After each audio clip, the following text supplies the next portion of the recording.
Hi, I'm Pav. And I'm Neil. And welcome to the Top 10 of Anything podcast. Let's start the countdown. 10, 9, 8, 7, 6, 5, 4, 3, 2, 1. The swinging 60s, a groovy time where mop tops collided with peace and love, where music genres and legends were born, where the 3-minute pop song was king. It was time when everything was new, fresh and exciting. We are here to bring back that feeling and take a walk down memory lane. Here's Neil with 10 60s songs facts. Thank you very much, Pav. So here we go. The first UK number one of the 1960s was What Do You Want to Make Those Eyes at Me For by Emile Ford and the Checkmates. And the last UK number one of the 1960s was Two Little Boys by Rolf Harris.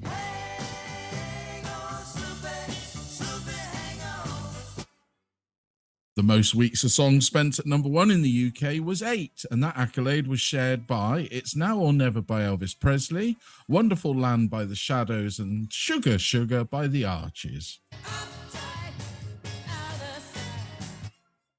Now, it's impossible to talk about 1960s music without mentioning the Beatles. They had 17 UK number one records during the 60s, and arguably the most famous band of all time. Well, no one told me about. Speaking of the Beatles, the biggest selling single of the 60s was She Loves You by the Beatles, which sold more than 1.89 million copies. Wow, I feel good. The music genre heavy metal is believed to have started in the 1960s. Is she really going out with him? Now, the 1960s saw the start of the Rock Festival as a live venue for bands and artists. Undoubtedly, the most famous of all was Woodstock. What's new, pussycat? Whoa, whoa, whoa. The biggest selling album of the 1960s was Sgt. Pepper's Lonely Hearts Club, with an estimated 32 million sales. R-E-S-P-C-T. And the Beatles was also the biggest selling band of the 60s. But the biggest selling solo artist of the 60s was Elvis. He gave them walking down the street. That was the last fact, but he gave them a run for money. He was the biggest selling solo artist of that decade.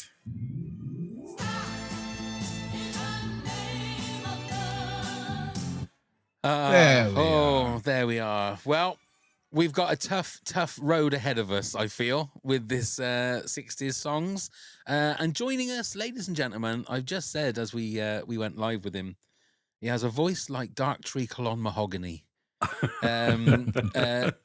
Sounds disgusting. He is the host of one of the best podcasts out there, the My Time Capsule Podcast. He also is an actor.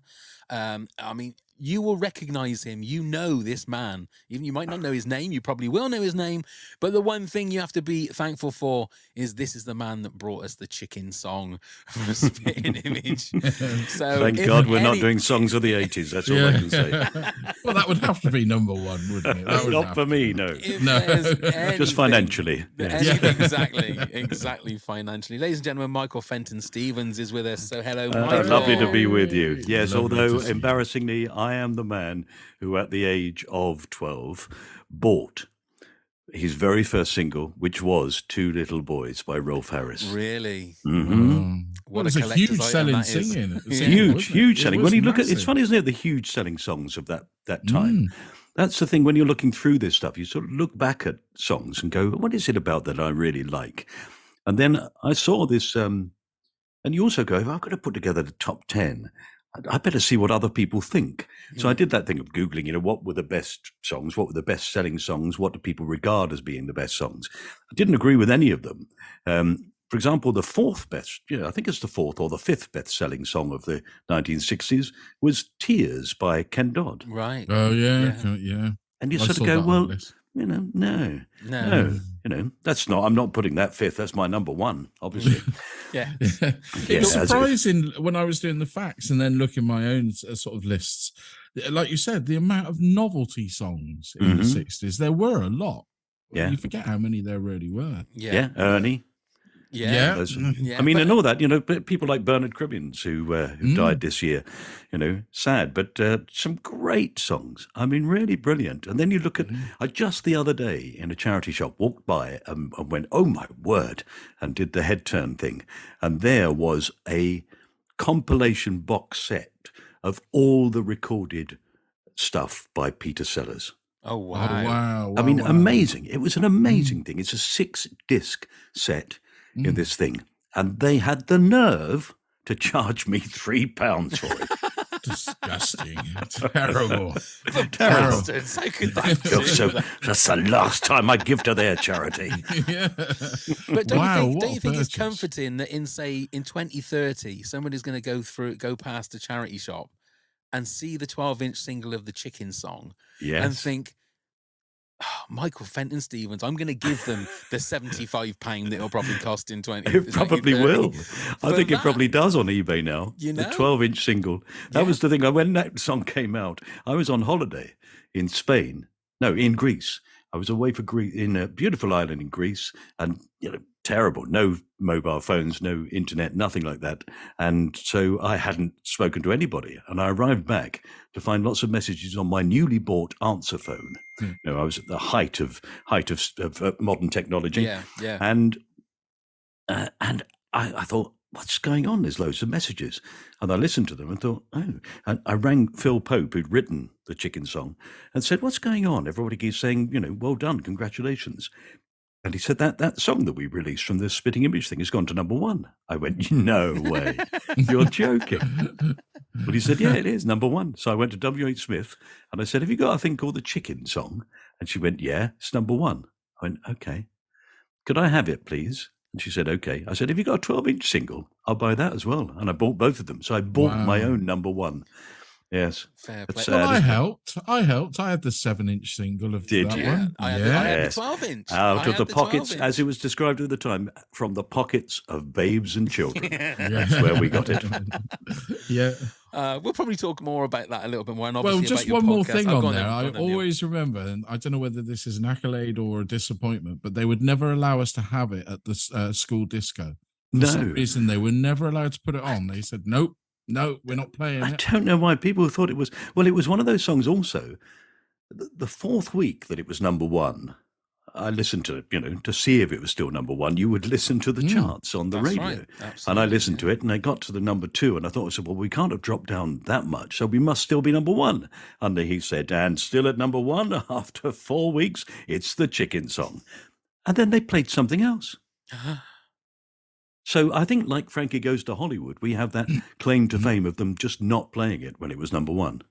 Because they said, Wow. I think the DJs all went, we've had enough of this. Yeah. Yeah. I mean, there was nothing like sexual or No. adult not about really. it. It was Might have just Yeah. been a stand against the novelty song, like they said. Might have been that maybe they were so sort of fed up of listening. I think it was like- dog lovers. It was Yeah, the line, I was just climb about to inside say. a dog.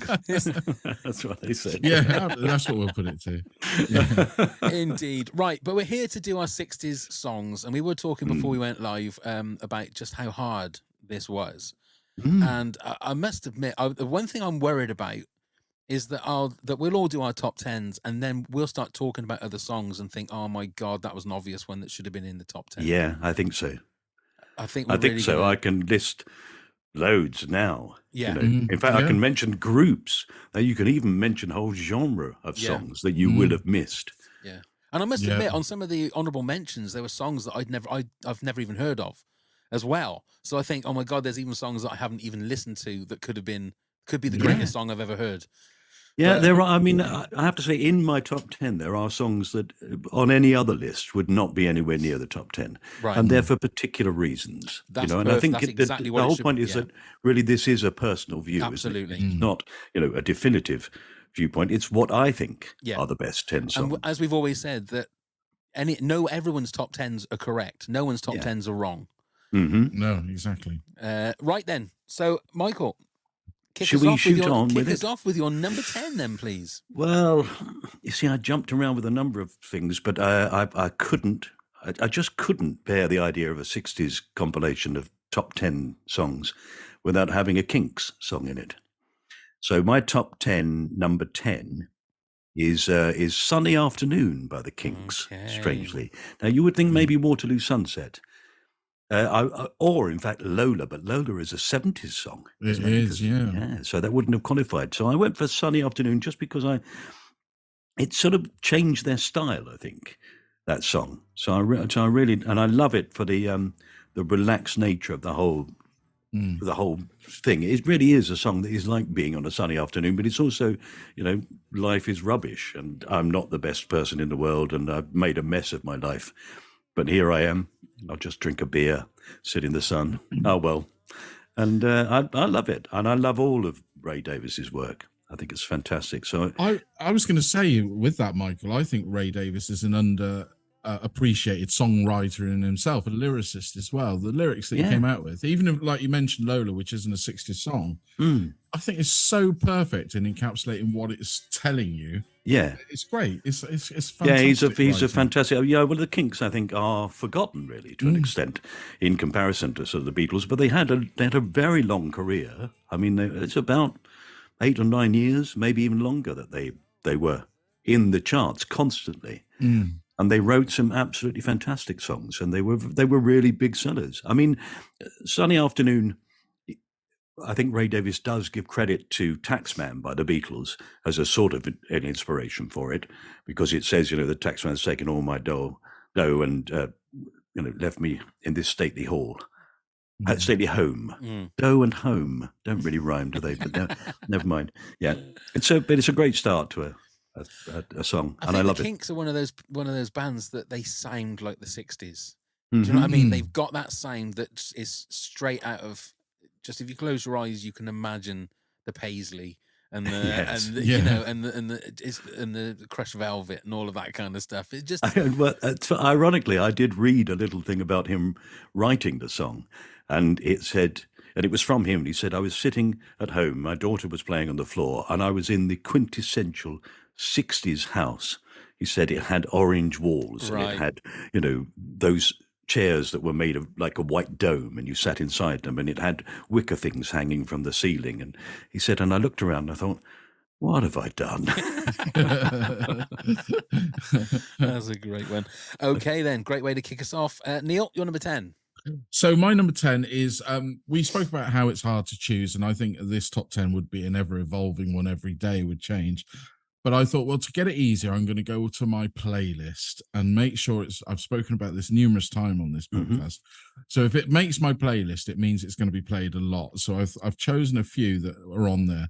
And this one is Summer in the City with The Lovin' Spoonful. Now, it was a while before I re-engaged with this song, and I sort of knew it as a child, used to love it, found it very boppy and everything, very sort of uplifting, or whatever it was that I did as a child. And then I sort of forgot about it. And then there was when Die Hard 3, Die Hard with a Vengeance came out, on the trailer, they used this. And it was so effective on that trailer that I never forgot it. It's at the very start of the movie. That's right, it is as well, the start of the movie. But obviously, for it was the trailer that really, I thought, oh my God, I love that song. And ever since, it's been on the playlist and everything. It's everything. Again, it's a very 60s song. When you see these documentaries, I don't know whether it's got Woodstock involved or they're talking about the hippie generation and everything like that, it's very often used in these programs, documentaries and everything. And again, it's another encapsulation of the 60s to me, music. Yeah. I agree. I think it's a fantastic song. But it's interesting, isn't it, the start of songs? I used to play a band. I had a very good friend called Jeremy Pascal, who was a DJ, used to work for Capital Radio. And he loved playing a game called the Intro game. So we would play it for hours and hours and hours. And he would go through his vast record collection, put it on, and only play the intro. And you'd have to guess what it was. And that Loving Spoonful, Summer in the City, that's a prime. That was one of the ones that used to catch people out, because it doesn't go 2, 3, 4, from hot now, summer in the city. It goes, yeah. That's it. It's weird. Yeah. That was just And it's not like like, the I mean, they record did then. have lots of weird openings and long openings. Yeah. They found, of course, with the skip generation, which I think is what they call them, the people who go on Spotify and listen to things, and you just can go to the next, go to the next, go to the next. People come straight in with the song. They come straight in with the lyrics nowadays. Nearly all songs start with one drum beat and you're in. Yeah. And actually, ironically, the first people really to do that were the Beatles. Yeah, you look at things like Yeah, Help absolutely. and stuff like that. It was all one note and then straight into the song. Yeah. Yeah. So no, it's a brilliant song. Yeah, It really is. absolutely. Great start. So my number 10, this is the one that I thought before my mum gave me like 8 or 9 other ones that I should have chosen. But this is the one that always reminds me of my mum. And it's San Francisco, Be Sure to Wear Flowers in Your Hair by Scott McKenzie. Lovely. And it's a beautiful song. And again, it's about as 60s as you can get. It's all flower power and peace and love.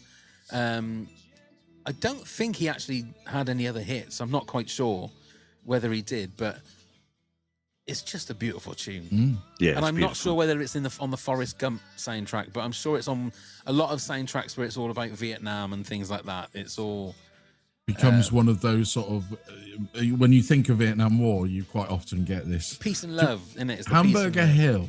It was in that one. Do you remember? I think it was also in Watchmen as well. It might have been on Watchmen as well. But it's a beautiful song, and I love it. If anything, it just reminds me of my mum. So yeah, it's a beautiful one to have. Was she a woman of, or is she a woman of the 60s? Oh, she is. Definitely is. Yeah. It's funny because like we were talking about this on Monday. I went to see my mum and dad, and we were talking about it so much that we ended up getting the Alexa and we said, just play 60s songs. So we were just doing nothing all night but listening to, and he was going, oh, what a great song that is. Oh, yeah. Oh, what a great song. I just My wife and I did exactly the the same thing. We spent hours and hours going, what about that one? Oh, God. It's crazy. Amazing. It is crazy. Yeah. But yeah, that's a great tune. And Lovely. Yeah. Annoyingly, I was Lovely, actually, I lived right through the 60s, but I was not really there. You know, like they say, if you remember it, you weren't really there. Unfortunately, if you were just too young, you weren't really there. Yeah. And I was born in 58. So by the time I sort of got old enough to be part of the 60s, it was the bloody 70s. Right. Damn it. You were always just a decade behind. Just missed it. And, you I've spent did the rest of my life, I have spent my entire life, about 15 years ago, I went on tour in a play. And every town we were in, I would get bored and I would go around the shops and I would go into the clothes shops and say to them, do you have flowery shirts? And they would say, yeah, we got Hawaiian shirts. No, not Hawaiian shirts. A shirt with a flowery pattern on for men. Yeah. And they would say, no, we haven't. Don't be silly. And I'd say, but you're missing out because there's a whole generation of people like me who never got to wear flowery, powery shirts when we were young and we all wanted to. Yeah. And now you look at it, they're everywhere. Exactly. Men of my age, we buy them by the shed load. Exactly. A lot more availability now. I was going to say, Michael, as well, you said you didn't have much to do with the 60s. You did get the Two Little Boys single. That's true. Indeed. I put an end to the 60s, as it were. Yeah. Yeah. I destroyed. That's enough of that, they said. Yeah.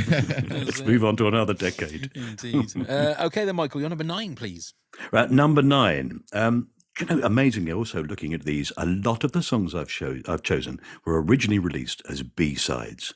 I'll tell you as we go through. This song was released as B-sides, but it was also released in other decades and has been a hit a number of times. And it's Unchained Melody by the Righteous Brothers. Oh, right, yeah. Yeah. What a voice there. Unbelievable. And the best of the voices, I think, because it was recorded by all sorts of different people and has been over the time. It has this extraordinary... When it was first released, 1955, it was written, and it was first released. There were 3 versions released in the US, and 4 versions of it came out in the UK. And at one point, all of them were in the top 20 in either the US or the UK. So there were 7 versions of the song, all in the charts at the same time. Right. Isn't that incredible? It's crazy. It is. I mean, it's that note, isn't it? It's that note at the end when he says, I need your love is... Yeah. Yeah. I came across this one, like probably a lot of people sort of my age and a little bit younger maybe, through the Ghost movie. Because that's what they used it a lot on They that. did. And it was It like really part of the came soundtrack as well. Yes, the famous pottery scene. The pottery scene, indeed. Yeah. And what were they making? I can't quite remember. I don't know. Making Sweet Love, I think is what they were doing, Michael. And then Yeah, it was actually lampooned. Bobby Hatfield was the one of the was the member of the the Righteous Brothers who sang it, and amazingly, they both wanted to. Oh, When really? it came up, they decided to do it on their album, and they said, "I'll sing it." He said, "No, I'll sing it," and they tossed the coin, Really? and so it ended up with his voice, which was the higher voice, singing it. Otherwise, it would be a completely different version. It would have been. Yeah. Yeah. It wasn't. Who was the other Righteous Brother? Was it Bill Medley? I think it was Bill Medley. Yeah. And I don't Yeah. because he's the one that sang like the Dirty Dancing. I've had the time. He Like, he's got did. a much more gruffer voice, hasn't he? Yeah, yeah, That wouldn't quite. have worked. That would have been No. And of course, the No. Elvis version that you see at the end of, I think it was the last gig he ever did when he's at the piano and he's Yeah, he overweight. did do that. But he sings. And it don't beautifully. forget Robson and Jerome. Oh, of course, Of course, of course, yes. You know, Yes. Of course. And Jimmy Young. Oh, Oh, did yeah. Jimmy Young? Jimmy do a Young, the old version, did he? DJ. Yeah, before he became a DJ, he was a singer, and he had a #1 hit with it in the UK in the I 50s. didn't realise he'd sung it as well. And There you Ken are. Dodd probably sang a version as well. I should imagine so. We've all had a go. We've all all done a had day of karaoke. It's just There none of us you can are. hit that top note. That's the trouble. No, I don't. No. You say that. I can have a good go. There you go. There you go. Right then, Neil, you're number 9 then, please. So I'm talking of timeless classics and a voice to die for. I absolutely adore this lady, and it was passed on by my granddad because this was one of his favorite songs, and it's "Crazy" by Patsy Cline, 1961. I still love this song to this day. Obviously, a very sentimental reason behind it, but her voice. And I do think this one's timeless because I don't think this sounds like it's 60s. I don't think it sounds like it's 50s. It's just one of those ones that's always seems to have been there. Mm-hmm. Yeah. I nearly chose it myself. Did you really? Yeah, because I was aware that I'd, in a way, ignored pre-Beatles. I was ignoring that era of the 60s. And this is an early 60s song, isn't it? Yeah, 61 this came out. 61, yeah. But to me, I mean, you could easily hear this playing from the piano bars of today and think it was modern. Probably not sang as well, because I think Patsy Cline had one of those voices that...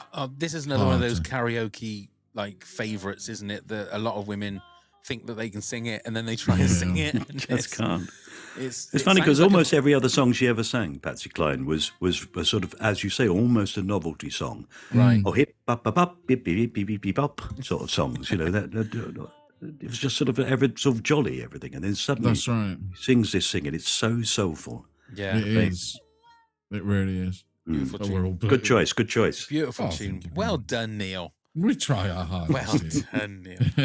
Okay, my number 9. We're going to go with the Mamas and Papas and California Dreaming. Lovely. Now, I went to the first time I ever went to LA back in 1990. It would have been. My mum and dad very kindly paid for me and my brother to go because it was my 21st and my brother's 18th that year. And I can remember it was a time when you could go and get a CD cut with, you could pick songs, and it was like $28 to get one CD. And I ended up getting put on there things like I Love LA by Randy Newman. I think I put San Francisco Flowers in Your Hair and also California Dreaming because I was trying to get loads of songs that meant like California and that kind of thing. Mm-hmm. And the only reason I picked that song, I'd never heard the song before. I picked it because it had California, and then I listened to it and I thought, oh my God, what a fantastic tune. Because I'd known Mamas and Papas for Monday, but I'd never heard that song. And it's weird that it took me 21 years of my life to hear California Dreaming, and I only put it on because it had California in the title, and I was so happy that I did. I mean, I would have heard it by now, I'm sure, but... Yeah, it's an amazing song, isn't it? I mean, it's almost impossible to work out what harmonies they're singing, I think. Exactly. When you go through, what part are you singing? Who's singing now? What's going on? It's an amazing, soup of voices. Agree. And it's I find it sounds a little bit like the Eagles in the fact that their harmonies sound like one voice. Yeah. As opposed to picking out, they're doing the high register, they're doing the low register, and then you can sort of sing along to some of the harmonies. You can't do that with the Mamas and the Papas. They are just one voice. A super voices, I think, is a great way of putting it. Yeah. I mean, they do that thing of almost swapping lead. That's what they do. You'll sing a line which is the actual lead vocal, and then go to the harmony, and it still has the same prominence. So you've got to pick it out from the whole thing. Completely agree. I was. It's a very good choice, Mamas and the Papas. That's a very 60s thing, isn't it? Very 60s. Yeah, I was tempted by Dream a Little Dream. Yeah, Okay. I love great as one, well. Yeah, Another Yeah. great one. But that's mostly Mama Cass, isn't it? Yes, Yeah, that's right. Who is it right that Mama Cass and Jimi Hendrix, and I think someone else, amazingly, possibly even can't think. Never mind. But I think this is right. Mama Cass and Jimi Hendrix died in the same flat in London. See, no, I think I've Is that yeah, right? you're right. I've read something about because that wasn't it myself. someone famous? I've been It was pulled- somebody I've been- else's flat, obviously. I've been yeah, pulled but, you know. pulled up on this before because I think I remember saying on a previous episode that Mhm. Jimi Hendrix died in Harry Nilsson's flat, and then Maybe. somebody messaged and said, "No, you're wrong. It was somebody else's Is flat." it not? Is it something to do with Clapton? Maybe. No, I know that Clapton. We're getting deep in the weeds here, but I think Yeah. it was Somebody can look it up. Clapton was Somebody supposed can to look be it up. meeting up with Hendrix the night that he died and Okay.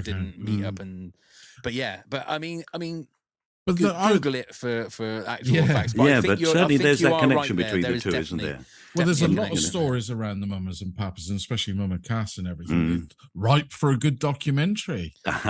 Indeed. Okay. To a previous episode. But I mean, unless there could well be one, but I would imagine that would be a fascinating documentary. Yeah. Because you read all sorts of things online. I mean, obviously they pre-tail it with, this could or couldn't be real, but if somebody did the digging, I'm sure they could find it out.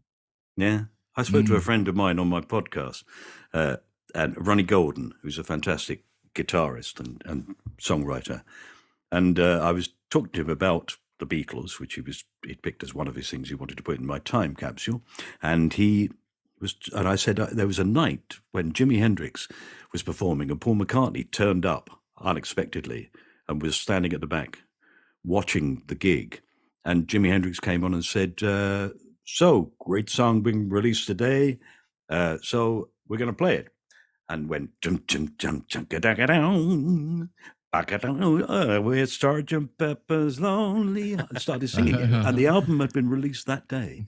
Oh, He wow. performed it as his first track. And Ronnie said, yeah, that's right. I went, yeah. He said, I was there.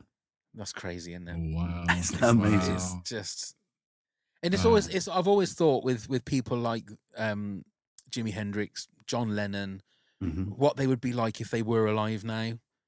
Someone like the Beatles. Would the Beatles be? I mean, I would assume they would be like any of these big bands, like the Rolling Stones, charging £600 for a ticket.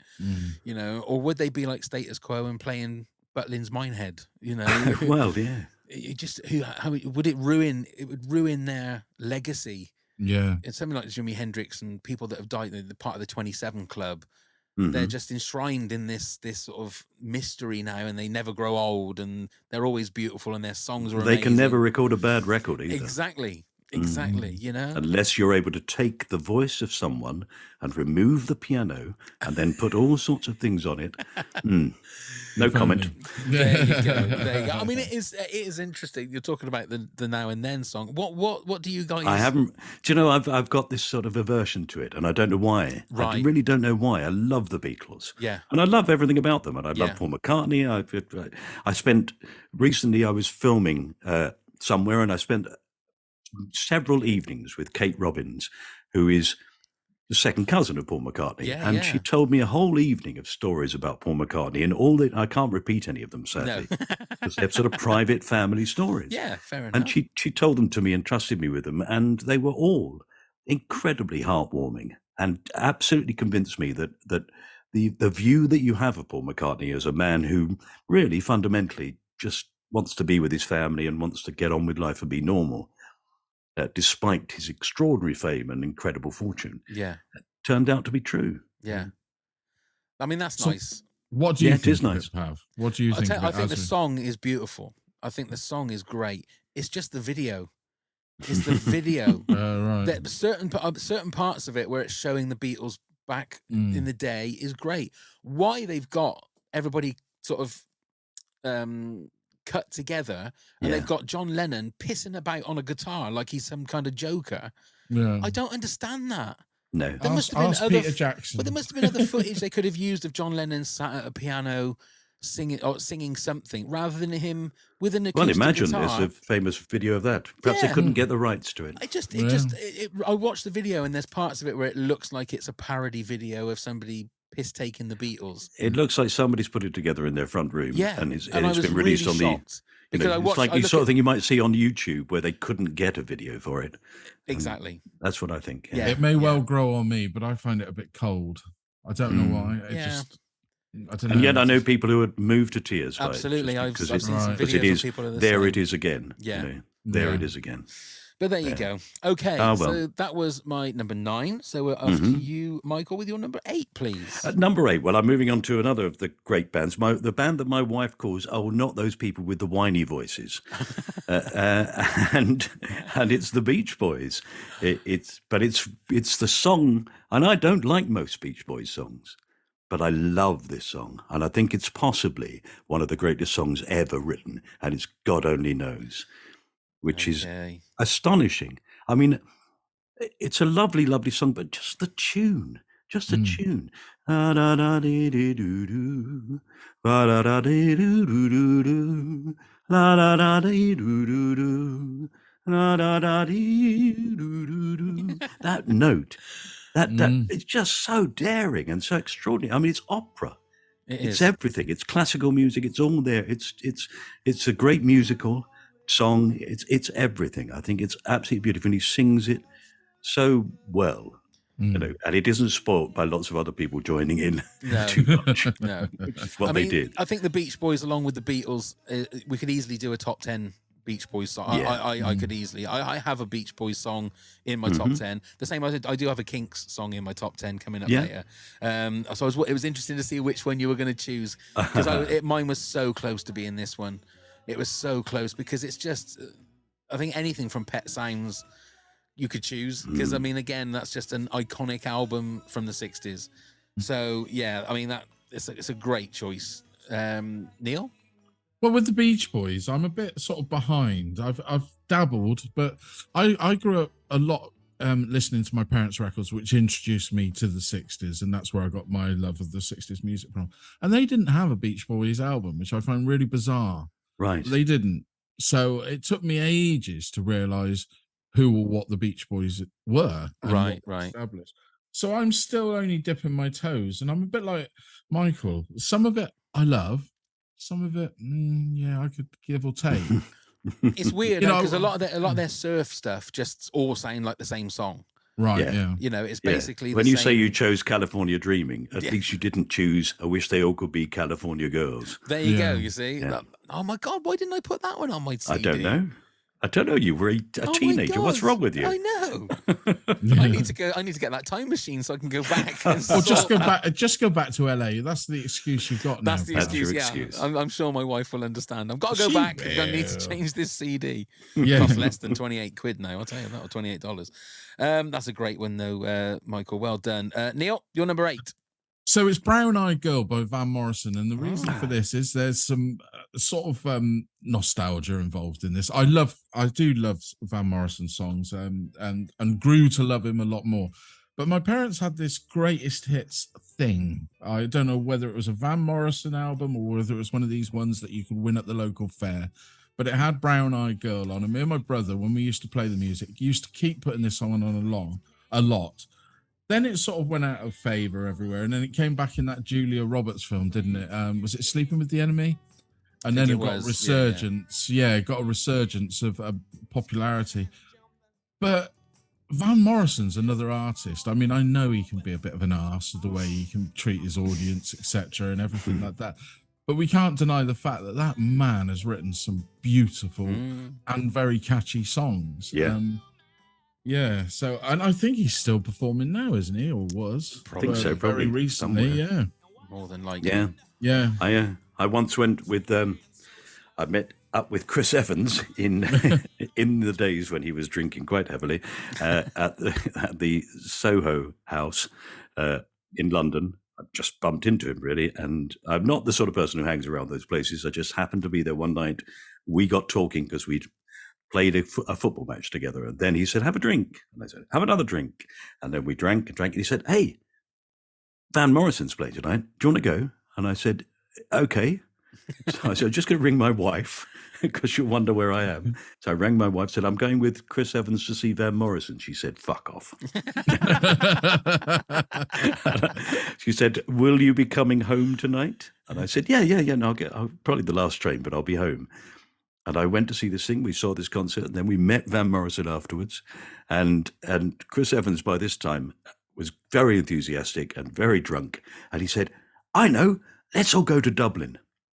And I said, won't we need passports for that? And he said, don't be stupid, with Van Morrison. He is a passport. And you know, they went. I didn't. I said, no, I've got to go home. Really? How stupid is that? I should have just gone. Well, stupid or safe. Yeah, Safe, I maybe. mean, Yeah. You might have regretted it in the morning. I think so. Yes. Yeah. I mean, That's fair why I'm play, still but- married. Yeah, exactly. Yeah, exactly. Exactly. I find that, part of my choice process for this top 10 and for any of the music ones we do is always because there are certain songs that I can't listen to anymore because whenever I go and do singing gigs, I sing them every night. Yeah. So things like this song, Sweet Caroline, American Pie, I'm a Believer, Daydream Believer, they're all great songs, but I've sung them so many times, the magic has kind of worn off a little bit. And this is another one. This is another one that I suppose you take the song for granted because you hear it so many times. Yeah. It's a great song, but yeah, it just wouldn't have made my top 10. I mean, my wife said, you'd have to put Daydream Believer in at the Monkeys. And I said, why? She said, well, you played bass on it. And do No, you know, you didn't. I didn't on the Oh, actual right. record, but I did once play bass behind Davy Jones while he sang it on the Little and Large show. Oh, my fantastic. God. Michael, you're like the Forrest Gump of entertainment. You've I- been everywhere. I've had many careers. I've met Little and Large. Have you? But they have you played opened- bass? No, in I the didn't. band? I was mean, a come bit on, young, Neil. but I did meet Little and Large. I met them when they opened the new supermarket Gateway in Brilliant. They were Cirencester. lovely. Yeah, They were they great came fun. and opened a new supermarket, and I was in the queue and got to meet them both. It was Lovely. fun. I was very excited. Yeah, I Wow. spent the day with Davy Jones, and then we all sang along, and just, That is- Oh, you that can is see it. You awesome. can, if you look it up, you'll find it on YouTube. It's very strange. A young me standing there, just playing the bass. Well, for singing. our Patreon subscribers on the video playlist, I will find that YouTube clip and I will put that in there just for you guys. You know, for our I'm going to go Patreon and have a look when subscribers. when we You're finish gonna tonight. go. I'm going to go and watch it. So Have you ever written an autobiography, Michael? No, Why I'm sort not? of doing it through my podcast Oh, and I things like see. this. I'm slowly being reminded of things that I've done, and then I tell people stories because I think if I had to write them down, I wouldn't remember them. Right. Oh, yeah. Oh my God, you've got stories to tell, haven't you? You have. Oh dear, that's a great one. Okay, my number 8. Again, we're going into soul and Motown and all of that kind. We can do a top 10 Motown songs, which I'm sure we would do. I'd love to do that. But I'm going to go for the Tracks of My Tears by Smokey Robinson and the Oh, Miracles. beautiful. Wow. Smokey Robinson's another one of those guys that when you look at if you just like grabbed your hand and delved into a list of all of his and picked out 5, they're going to be 5 songs that are just timeless songs. And he's got one of those voices that can just melt anybody. Yeah. And I've got a put it this way, I've got a couple of Motown songs in my top 10, but for me, you could have had Tears of a Clown. I mean, there's just so many to list, but for me, Tracks of My Tears. Now, if I'm correct in remembering, I think wasn't that in Platoon? It was in Platoon. I think yeah. it was in Platoon. Yeah, it is because I've got the soundtrack to that. So yeah, it is. So I think that was where I might have heard it the very first time. But oh my God, it's just a beautiful song. It is just beautiful. And what a voice! What That a he carried voice. for so long as well. What a voice, yeah. Yeah. Okay, let's go on to our number 7s. So Michael, Number 7. your number 7, please. Yeah, this is. Always loved this song, but I also have a particular reason for it. I did a gig about 7 or 8 years ago. We were asked to do a charity gig. It wasn't. It was a sort of a commemorative gig where people performed stuff, and it was for Douglas Adams. It was in memory of Douglas Adams, and I was sitting backstage and I was talking to this old bloke. You know, you may look at me and think, oh, but I looked at this bloke and thought, oh, he's an old bloke. And it was a long grey hair, white beard. And And he introduced himself, said, "Oh, no, I'm Gary." And I went, "Hello, Mike." And we chatted for a bit about that was good, wasn't it? And I love that group. People who'd been on. And there were some amazing people playing that night. Pink Floyd played, for example, Wow. which was ridiculous. And we sang a silly comedy song. And then we'd done our bit, so I went and sat in the audience. And then this bloke came on and sat down at an organ and sang "Whiter Shade of Pale." Wow. And it was Gary Brooker. And I tell you, the version that he sang that night, only about just before he died, was better than the original version. His voice was so perfect. It matured, but he still sang it he just soared. It was absolutely fantastic. And I can't listen to this song, and I never have, without just being amazed at his vocal abilities. And it's a beautiful song. And also many years ago, I was in a program called People Like Us, a comedy called People Like Us. And they said, I played a vicar. So at one point I was sitting at an organ, and the director, John Morton, said, "Can you play at all, Mike?" I said, "We can play a little bit, you know." He said, "Play something that sounds like a church song." I said, "I know a few hymns, I can play those." I said, "Oh, I've got an idea. Why don't we, if I start off with, this the bit of Bach." So I was playing dum dum dum dum dum, and then I went into "Whiter Shade of Pale." Oh, right. Which but underneath the scene, so that you'd have to look back and see it.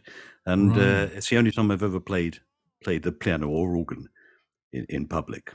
So, but my I auntie. love it. Sorry, Michael. I was going to say my auntie and uncle got married in the 60s, and they famously tell the story that was their famous song. That was their song. Mm-hmm. So they asked the church organist. They got married. They lived in Kent, and they asked the church organist to learn this, and he apparently did. And they walked, to walk up the aisle, the bride was to this tune, but apparently it was like Les Dawson style. And they said, no, everybody in the church was roaring with laughter the way he was trying to play this song. They said, if only there'd been cameras and things to have recorded it. They really didn't skip the night fandango, did they? No, he said it was just great. I mean, a memorable wedding, they said. It made it memorable, but for the wrong reasons. But yeah, I'd love to have seen that. In reference to one of our episodes previous, they didn't go up to him and ask him if he's playing all the notes in the right order or in the wrong order, did they? Honestly. I mean, my mum and dad still roar. My dad, I mean, he finds it hilarious. And when my uncle comes to stay, my auntie and uncle, they still talk about it. And my dad roars. He said, honestly, it was the funniest thing. I bet they can't listen to this song without laughing. No, it's probably destroyed it for them. But it was their first hit, Procol Harum. You've released a song, and this is it, Whiter Shade of Pale. Yeah. Amazing. Sort of only way is dying, really, after it that. Really is, sad. Yeah, it's crazy. Go on then, Neil, you're number 7. So I've spoken a lot about this song in other podcasts. It's been in movie songs, etc., etc. It's Creedence Clearwater Revival. It's Bad Moon Rising. I learnt this song from the movie American Werewolf in London. I came to really appreciate it. It's way up on my playlist that I've spoken about many times. It's been a karaoke song of mine when I have done karaoke, which isn't always often, especially not now. So yeah, I just love this song, and I think it is from seeing American Werewolf in London. I think far too young, but catching on to this song, and I've loved it ever since. And it had to go into my list on the 60s because it came out in 69. Just made it. Just got in. It works on so many levels, though. It's a bop. Yeah. It's not very long. It's a nice, simple tune. Yeah. But it's got a little bit of like Halloween leanings to it, and it's a great tune. It really is a great tune. Yeah, very good choice. I'm just waiting for Michael to say, well, I was sat in a pub one day with John I've done enough of that already. Revival come walking past. My wife said, don't turn everything round to a story about you. No, please do, Michael, please do. If you've got a story, please share it with us, because they've been gold so far. I'm trying to work out at the moment, we're only up to number 7, which bit I'm going to use for the promo, because I've got like half a dozen already to use. Oh, that's good. So there you go. What's yours? Mine is. Oh, I thought you were going to get me a drink then, Michael. Sadly, we're on Zoom. And, we can't do it. Yeah. I've got my cans lined up. Oh, so nice. That's what I like to see. I'm going for, I think this was still Motown, Jackson 5, and I Want You Back. Oh. What year was that then? Oh, shit. It must have been 60s. I'm sure it was 60s. I don't know. Oh, don't do that to me, Neil, because it's taken me ages to get this top 10 sorted. I'm sure it was in the 60s. See, I thought this was the 70s. Are you sure? Oh, God, let me check. Hang on. Check it. I Want You Back. You I'm can have pretty my sure number it was- 11 if you want. I didn't know where to put it. I Want You Back was released by Motown in October 1969. Wow. Whoa. And became Yes, their well, of first course, number one yeah. hit for the That band. makes sense. Michael Jackson, same age as me. Yeah. Really? Yeah, it was number Would be if one he was on still January alive. the 31st, 1970, but it was released in October 69. Yeah. Oh, Perfect. God, that was Yeah, close. I've got one of those. I've got one. I'm with you on this. I've got one on my list that, in fact, is next. That is people would not think of as a 60s song, but it is. Really? Yeah. Yeah, I mean, again, I think it works on so many levels. It's a great bop. It's a great tune. It works great on Guardians of the Galaxy at the end. Yeah. You've seen Yeah. Guardians of the Galaxy with little baby Groot dancing. Yeah. It's, again, though, I could have chosen 4 or 5 different Jackson 5 songs, but this was the one that made it for me. So, And is this the one you remember? I mean, obviously you don't remember it when it came out, but obviously we saw a lot of the Jackson 5s growing up in the 70s and things. Is this the one you remember first? I mean, mine was always the Rockin' Robin. well, the for reason some I reason. remember this one is because I can't remember what Michael Jackson TV special he did, but I think it might have been the night that he did the moonwalk for the first time, and he did Billie okay. Jean. Mm-hmm. But he also did, like, he got the Jacksons back, and they did like a medley, Right. and they did ABC, This one. Yeah, yeah. ABC. They did, and they did this one, and this is probably going back again. This would have been early 80s, I think, when they did it. And I'd known Michael Jackson for doing Billie Jean and Beat It and stuff like that. And I thought, oh my God, what's this stuff? And I really went heavily into Motown and Atlantic Records stuff and Marvin Gaye and all, Lionel Richie, the Commodores, all of that. So I really sort of went head first into all that stuff. And sort of that's the beauty of music. Now, I haven't quite done that with things like Pearl Jam and the stuff that Neil loves, and even Pink Floyd. I can't, for some reason, get into it. But I fell head first into Motown and the Atlantic and soul and all that kind of stuff. It's a lot easier going, isn't it? I That's think so. why it's It a is. happy place music. Happy place music. Yeah, or well, some of it, and then Some of also it. the opposite. You get absolutely heart-wrenching stuff from them. I Oh, yeah. completely agree. That's Completely true. agree. Right then, Michael, you're number 6. So this is it. So this is the one that you would think of as being a 70s one, but it's an artist that I was so glad to be able to squeeze into the 60s. So it's David Bowie and it's Space Oddity. That nearly made my top 10. Oh, was that? You see, it I had is. that in my head. 69. Yeah, He didn't have another hit until 72. That's a long time in the wilderness. That's to right. write a song like this, I've got, there's 2 friends of mine, Steve Steen and Jim Sweeney, fantastic improvisers. Jim Sweeney's very ill now with MS. Oh, But no. they told a story about they used to live in Beckenham, and there was a Beckenham sort of blues club or a jazz club there, and you could go along and you could just stand up and sing if you wanted to. So they were on stage singing the song they'd written, and it wasn't getting a great reception, and it's suddenly the whole place erupted, and when everybody joined in and started clapping along, and somebody was playing the tambourine behind them, and they turned around and it was Bowie, No. Oh, wow. because that's where he started. Oh, my He started at God. performing at that club, and occasionally he went back. Oh. And they said that was at the time that Space Oddity was number 1. Wow. So that's incredible, isn't it? Because that duo, I can remember them from my childhood in the 80s. They were in a lot of stuff, when they were 2 of the guys that were in a lot of the. Yeah. Like the kids' TV, didn't they do? They did do a kids' TV thing, yes. Yeah. They were, Yeah, those they 2 were great, and then they faces. did Yeah. Comedy Store Players for years, and Yeah, they, yeah. they are That's the, right, and- they were brilliant improvisers. Yeah, So That's yeah, they great. were That fantastic, is a weren't great they? one. Whose But- line is it anyway? I think that's right, yeah. sort of brought them to my forefront. Yeah, Yeah. but they did appear in a lot of stuff, didn't they? But this Oh, song bless only comes out now because he wrote that song and nobody was very interested in it. And then a record executive heard it, and it was just after the Apollo 11 landing on the moon. And so they went, that'll work, get that out. Yeah. And so they released it. Well, when we Great do one. our part 2, can I put that in my top 10 then? Because I honestly thought that was 70s. Yeah, yeah. I was surprised to see it on the list there for 1969. Well, just as a 60s song, but yeah, just sneaked in there. Go on then, Neil. You're number 6.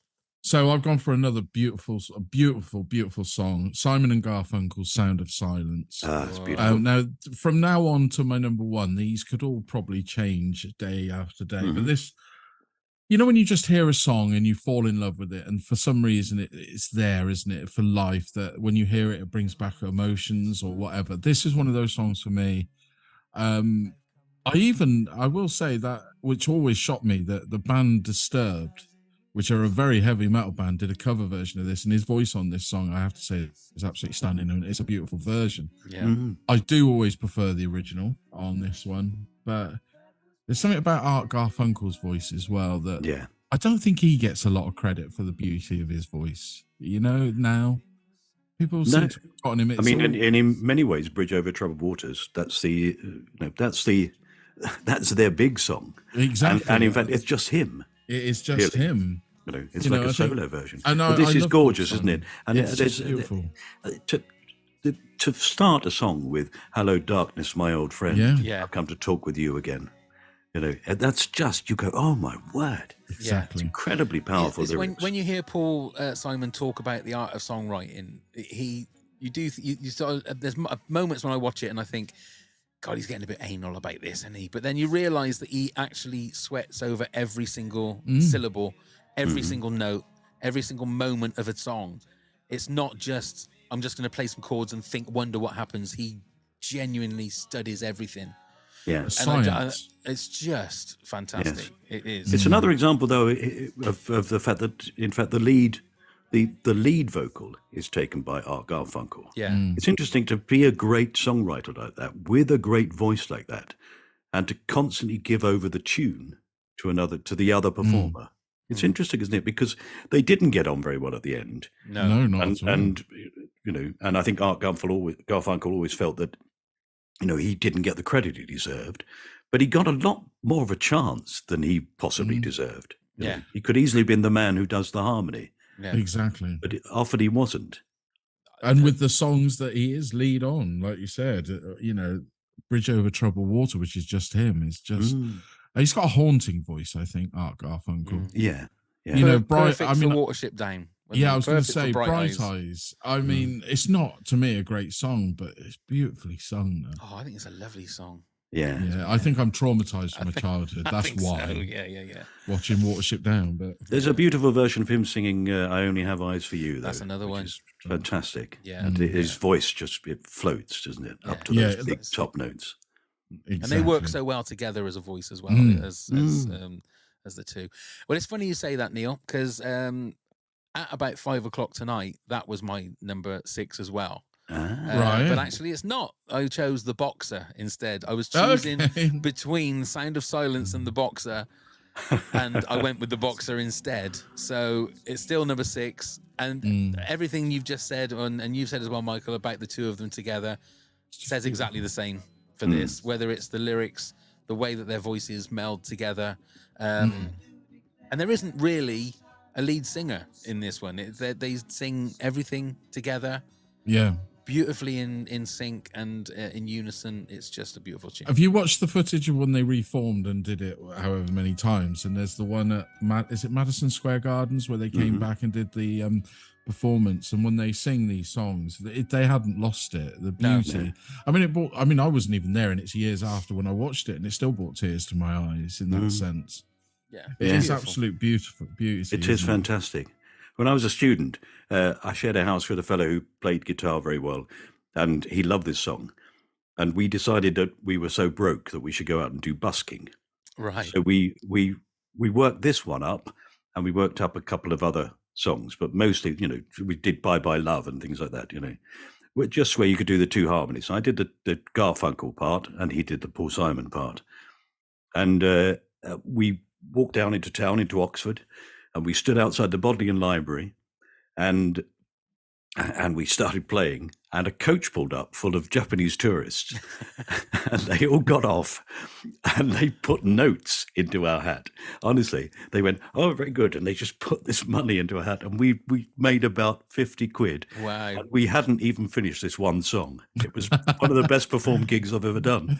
Slip And it we in went, everywhere. well, that'll do. And Yeah. we never got we never sang Bye Bye Love in public. We just sang that song and then we went to the pub. And also suddenly realizing that whilst recording this, we're coming up to Christmas and we've done the Christmas songs.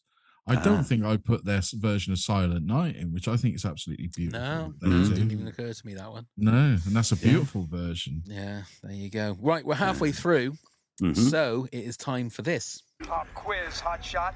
Yes, we're going to have a little bit of a quiz. Now, this is a little bit different, this one. What I'm going to do is I'm going to give you the song and the title. You need to tell me what year it came out. Right. Okay. Crikey. So it's first one to 3. Michael, you are our guest, so you can go first or second. No, let's dive in. I'll go You're first. Gonna, Go on. okay, and if you get it wrong, it goes over to our the Yeah. opponent. And I'm going to first tell you, one to I'm going to lose this. Okay, well, you never know. You Michael. never know. I haven't got a good hit ratio on these quizzes Okay. for some reason. So the first one is Manfred Mann and Pretty Flamingo. What year Ooh. did that come out? I've got to think I'm about going to it. go 67. It wasn't. Neil? Trying to even think how it goes right now. My mind's not Pretty right. flamingo. Oh, yeah. I'll go 67 then, because it was. That's on- what I said Michael just 67. Oh, sorry. I'll go 66. Sorry, Michael. 66. Is correct. It was Yeah. 1966. So well done, Neil. Over to you, Neil, with The Kinks, and You Really Got Me. This is one of their first, isn't it? I'll go 65. Oh. It is not. So, Michael, over to you. What year? 64. Is correct. Well done, Michael. Okay, over to you then, Michael. Scaffold and Lily the Pink. Love this Oh. song. Why do I love this song? I don't know. Mike McCartney. Yeah. Yeah. Lily the Pink. What year do you reckon that was? 68. No. It was. I'm going to go 69 then. It was. There we are. Yeah, it's the end of the season. Now, I want to know, Neil, Neil. are you doing the same thing as me, thinking that number and then changing your mind and giving the wrong answer? I did on the Kinks. With 64. Yeah, I just did thought it with that 60 one. I thought it's right on the end of the There's a bit of a 60s. I know pattern it was at forming the end. here. There's a bit of a pattern forming. Okay, Neil. This is for the win, actually, Neil. So, Neil, go for it. Sonny and Ooh. Cher, I Got You, Babe. Ooh. I'm going to go 65. It's lower in the 60s than I It thought. was Oh, 65. wow. It was. Yeah. I would have gone for Oh. 65 as well. Well done. Oh, well done, Michael. Right. Sorry. As I No, actually, I as knew- I actually no, I'm happy with that. researched 10 of these bloody things. Well, we'll go through them anyway. So Yeah. just Go on shout then, out. let's have a go. So Spencer Davis Group, Keep On Running. Oh. See, that's... And I'm going to go quite early. I'm going to 64. It wasn't. No. No, Neil, Is it what do you later? reckon? 65. It was 66. Ah. The Rolling Stones, Get Off My Cloud. What do you reckon? Who's this? Michael first? No, Michael. you can just shout them because Okay, you've 60 already won, Neil. So 65. it was 65. Ah, Well done. I had Elvis 62. Presley, Return to Sender. 62. It was 62. Yeah. The Monkees, I'm a Believer. Oh, 64. No, 66. it was 67. Wow. Cliff Richard, congratulations. 1427. Not that late. Congratulations, you've come second in the Eurovision Song Contest. yeah. Congratulations. 1960. No. No. It's I think 69. 68. You were Oh, very yeah, close not there, far. Michael. And the last one, The Beatles, She Loves You. 63. It was 63. There you go. Okay, back We to all the knew that one. back to Everybody the main, knew that one. Yeah, indeed. Back to the main issue. Michael, your number 5, please. Number 5. So this is one of those songs that doesn't appear on many lists, but it's Etta James. I'd Rather Go Blind. Oh, okay. 1967. it was one of the B-sides.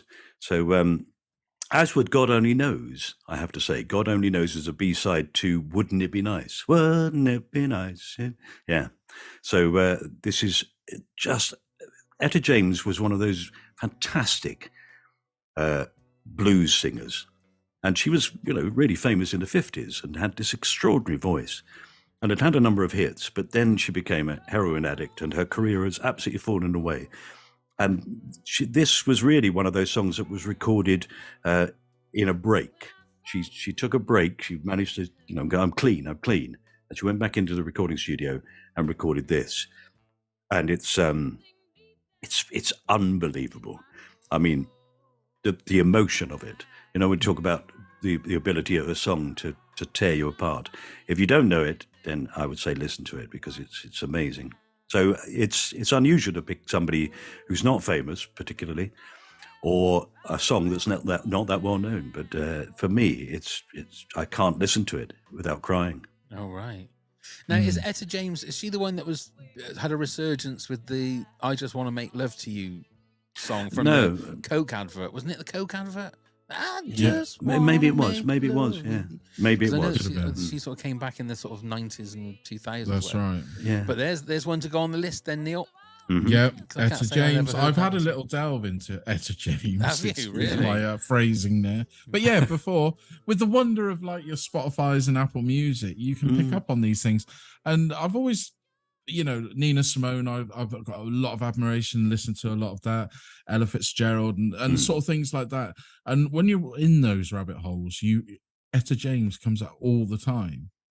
So I've had a little dabble, but I need to go further in. And yeah, it's one of those people who would be much more famous were it not for the fact that much of the time she was unable to perform or was, off her head. Oh, right. So, she has these great gaps in her career. And people keep saying you can't rely on her. And then she has to force her way back in. And because she's got such an amazing voice, they bring her back in and then she does a bit and then she'll have a hit and then disappears again. Wow. Sad. Great one. Sad. Great one. It is sad. Okay, then, Neil, number 5. So I've said certain bands, I'm only entitling myself to one song from them. So this is my Rolling Stones one, and it's Give Me Shelter. That's my number 2. Is it really? That's my number 2, yeah. Which it's to this day, I think it's probably the greatest Rolling Stones song they've ever done. Well, we've spoken about it before. The backing vocals on this song are just stunningly beautiful. The whole track is fantastic. It really is. It's a fantastic. Yeah. Mick sounds really good. Like I know him, you see. Mick. All his friends called him Michael. Yeah, that'd be why then. But yeah, it's a great song. We've spoken about this so many times on numerous podcasts, haven't we, Pav? We really have. I just think it's a perfect song. Yeah. It is. It's, again, in so many different ways, it's a perfect song. But yeah, I've got a funny feeling. I'm sure that Michael must have some kind of Rolling Stones anecdote. There must be. All I can tell you from this is that I'm ashamed to say, really, that I haven't chosen a single track from the Rolling Stones. The Rolling Stones. In a way, it's sort of, when you've got this whole body of things, I'd very nearly put Painted Black in. Right. Yeah, that's another classic, isn't it? Yeah. But in the end, possibly, like you say, the fact that they're still going and they're still hammering these songs out, and you sort of go, stop now. That's enough. I don't think they know how to, do they? They don't. That's the thing. No. I really do. I mean, Keith Richards famously said with the release of the last single on that interview, he said if he stops, he's going to die. Yeah, quite. I think they're right. But, I just, maybe it's been, the whole thing for me has been tarnished by the fact that they just keep going. Yeah. And again, it's that whole thing, like we were saying about earlier on, is that like the bands where someone dies in it and they go away, they become immortalized. And you will just constantly, again, you love the Beatles. I think now I would be going, Honky Tonk Woman. It's one of the greatest songs ever written. What are you talking about? It's got to be on the list. Exactly. I can't get no satisfaction. Greatest song of the 60s. Yeah. I would be saying that now if, for example, Mick Jagger or half of them had if they'd gone along with their drummer, Yeah. as it were. Yeah. Do you find it the same with like the Who, Michael? Because obviously they're still performing well and truly everywhere. You see, you've done this deliberately, haven't you? Yeah, I went to dinner at Robert Bathurst's house. He lives in Stonegate. It's a wonderful actor, Robert, and so I can't remember his name. No, who's the lead singer of the Who? Roger Daltrey. And Roger Daltrey lives just down the road. And we went round and he said, "Oh, Mike, this is Kevin. He's a local farmer. This is Peter. He's a teacher. This is Roger. He's a singer. Aren't you? Still singing, aren't you, Roger?" And I went round the table like that, and I went, "It's Roger Daltrey." And at one point, we opened a bottle of wine, and it was absolutely unbelievable. It was one of the best bottles of wine I'd ever tasted. And I said, "Who brought this?" Stupid question. Roger Daltrey said, "I did. I've got it from myself. I don't really drink wine, but I've got some wine in the cellar. I just picked it up." And it was like a Petrus 1968 or something. It was absolutely absurdly expensive bottle of wine. He said, "I've got some more if you want it." And we said, "Yeah, all right." So he said, "All right, come with me, Mike, and we'll go down there." So I got in his car, which was out the front, and he hadn't been drinking wine. And he drove like a rock star. Really? He drove this great big Mercedes down some country lanes to his place and then swung into this gravel drive and sort of spun it round. And then we went in and went down to the cellar, which was full of the most amazing wine. And he said, "I don't know what any, I don't drink it. So you pick one." And I picked some sort of amazing bottle of wine, which then we took it back. So that's when you ask me for a Rolling Stones one, I'm afraid I can only do the Who. Well, that's fine, because I'm denied about a Who song, and I realised that I fell in love with the 70s Who, you know, Tommy and stuff like that soundtrack. So, yeah, I couldn't get a 60s Who song in there. There you go. The Roger Daltrey story is chapter 7 of Michael's autobiography. And do you still have the bottle of wine, or did you drink it? Because it probably no, we drank it. We drank it. I should have kept it. I know. Yeah. We did record a Who song on Spitting Image years ago, which was fun to do. Which had the line, "I hope I get old before I die." Yeah. Which is, so we just switched it round, which I'm sure is what they should be singing now. Indeed, that's absolutely right. Okay, my number 5 is, I'm going to mirror everything that you said earlier on, Michael, about your number 10, because I've gone for Waterloo Sunset by the Kinks. Again, Sunny Afternoon was on my list until I think before yesterday, I think it was, and I was tossing between Waterloo Sunset and Sunny Afternoon, and I just went for Waterloo Sunset. It's but everything you said, Michael, is exactly the same about Waterloo Sunset and Sunny Afternoon. It could have been flip of a coin for me. Yeah. So yeah, we don't really need to say much more about that, to be fair. Beautiful. Okay. Terry and Julie. We know that's Terence Stamp and Julie Christie. Is it really? Yeah, that's who it is. I didn't know that. There we go. Every day's a school day. Yeah. Chapter 8 of the book there. Chapter 8 of the book. I did not know that. Julie Christie, one of the most beautiful women ever. Oh, amazing. And see, this podcast, you don't get entertained, you also get educated. Yeah. I've always said 2 for 1 on this podcast. You learn things you don't want to know. Exactly. Yeah. But you never know, do you? You might be sat on the £1 million or the £1 million Who Wants to Be a Millionaire, and they'll say, who are they? And you go, I know. I'll phone my friend Michael. He'll be drinking a bottle of Roger Daltrey's wine. Answer this question. Okay, Michael, you're number 4 then, please. At number 4 is Aretha Franklin, Natural Woman. I know that's written by Carole King, and she did a beautiful version of it herself, but I just think that Aretha's version of it is amazing. And I think possibly she's the greatest soul singer. Well, she is the greatest soul singer there's ever been. It's a voice that the things she can do with her voice are astonishing. And again, it's one of those, it gives me chills to listen to. It's a fantastic song. Yeah. And I also just always picture my wife and my daughter late at night, drunkenly screaming along to it, which is, who wouldn't? Happy. Lovely. This is another one of those. It's another one of those ones where women at a karaoke think that they can sing it, and it's not until they get in front of the microphone that they realise that there's only one Aretha Franklin. Yeah, The amazing thing is that I very nearly picked Respect, which of course is the big hit she had at that time, which was written by Otis Redding. Oh, was it? I didn't realise that. Yeah. So she switched it round. It's become the great women's anthem. Yeah. But no, in the end I went for Natural Woman because I love Carole King as well. So it sort of reminds me of that. I love the famous Tapestry album. Yes. Oh, Great choice. Great choice. Okay, then Neil, your number 4 then, please. So I had to put a Beatles one in here because we're big Beatles fans. I wasn't going to put it number 1 because we've done everything we can ever do, probably talking about the Beatles, but I could have any one of them, I thought. But today I'm going to have Hey Jude. Well done. Because I can. And because I didn't know which one to choose. And so there's a special place to this one. I mean, me and Pav have done it at a few shows where it just goes on and on. At the end of our shows, we've sung it. Audience always seem to love it. It's a beautiful, simple song in a sense. I love the fact that you can hear John Lennon's reaction in the background and they still play it when it's on the radio. You can hear it as clear as day. I love that reaction. It's just, yeah, it had to be for me. I'll put this one in today. Tomorrow it'll be something different. No, but it's glorious. It's a fantastic song. I've always thought that a good documentary would be to research who are the people, all those young people in the video of Hey Jude.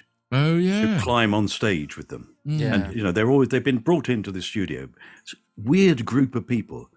And they just suddenly told, at this point, when he starts singing this thing, join in with him and stand right there. And they get right. And there's one bloke who conducts everybody. He looks a bit drunk. Right. He's got his teeth out. Who are those people? Well, there you go. That could know. be a new podcast. It could be. I saw an interview with Julian Lennon, and he was saying how he hates this song.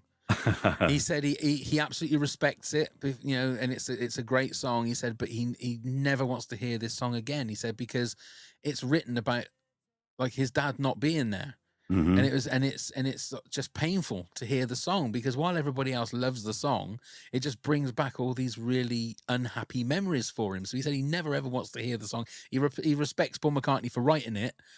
But he said, I just never want to hear that song again. It's just like, it's too painful. Yeah, could understand that. My wife's father loved this song because it was when it came out. He said he was a beatnik, really. And when this came out in the 60s, they were still going to coffee bars and the jukebox would play. And when they put it on, because it went on for so long, he remembers the first time it went on. And then they put it on immediately afterwards again. So it's about 7 minutes, isn't it? And then they pressed the buttons and played it again. And then they played it until everybody knew it. Right. So they played it all morning, over and over and over again. And by the end, the whole place was just singing along to it and just standing up and waving their arms in the air. And then he bought a copy of it and took it home to his father. Now, my wife's father was very Jewish. And he took it home and played it to his dad and said, what do you think? And he said, it's a good song. I like it. He said, yeah, hey, Jew. Nice. Oh, bless. Bless him. Bless. Did you correct him or did you just let him have his moment? No, I think he left him. Yeah, that's what it's called, Dad. Have to. But I also love the fact that you hear the real sort of surprise in, like I said before, John Lennon. I mean, you hear him just go, fucking hell. You can hear it as clear as day. So you can hear that respect that comes out of John Lennon for that. Yeah. And I love the fact that they've left it in there. And yeah. There's something very rounding about it as well. I think that you can see them at the point where they just go. They're so settled and they've sort of done it. We've done it now. Yeah. And I love the fact that he starts singing "She Loves You" at the end of it. Oh yeah, it takes it full circle. Absolutely, absolutely. It says you've used the same chords. It's a classic. It's a classic. Absolute classic. Okay, my number 4. Hang on. Is it this? Yes, it is. I'm going to do the same as I did with number 5 with the Kinks. I will just bow to everything that Michael said in regards to the Beach Boys, because I've gone for "Wouldn't It Be Nice" instead of what you chose. What did you choose? God Only Knows. Could have been either as one. I said, that mine was the B-side of yours. Yeah, it could have been either one. And again, it's another classic tune. There isn't much more I can say apart from what Michael said earlier on in regards to God Only Knows. Everything works with this. It's just a beautiful tune. And the great thing is that album, Pet Sounds, is the thing that inspired Sergeant Pepper's. Sergeant Pepper. Yeah. They wrote Sergeant Pepper's. They did that song. They made all those albums. You know, it's an incredible thing to have done. But they did it because they heard Pet Sounds and went, "We need to up our game."